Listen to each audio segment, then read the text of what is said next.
Des milliers d'années après la chute des royaumes anciens, la ville d'Arabétus se dressa comme le centre d'un nouvel ordre impitoyable.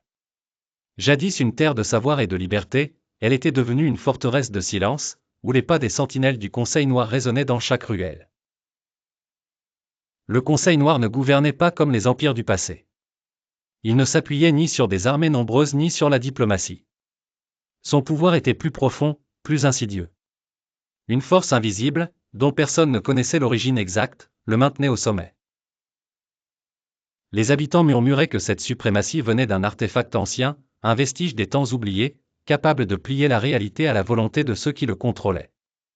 Quiconque cherchait à comprendre disparaissait, son nom effacé des registres, sa mémoire dissoute dans l'oubli. Ainsi, Arabétus sombrait lentement sous un règne de terreur, où l'histoire elle-même semblait réécrite à volonté. Mais dans les profondeurs de la cité, cachée sous les fondations des temples détruits, une résistance fragile subsistait.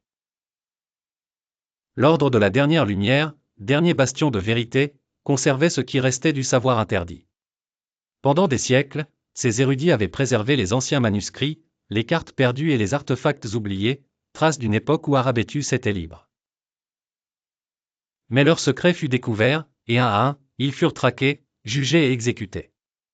Leur sanctuaire, le temple des braises, fut réduit en cendres, leurs archives brûlées et leur sagesse dissipée. Tous périrent, sauf un. Racan, dernier descendant des guerriers érudits, formé en secret, élevé dans la clandestinité. Il portait la dernière relique de son peuple, l'épée des ombres, une lame dont l'histoire se perdait dans les âges anciens. Mais Racan n'était pas un héros, il n'était qu'un fugitif traqué, errant dans les ruelles les plus obscures d'Arabétus. Jusqu'au jour où il découvrit une tablette antique, révélant une vérité interdite, le Conseil Noir ne régnait pas uniquement par la force, il protégeait un secret enterré sous la ville.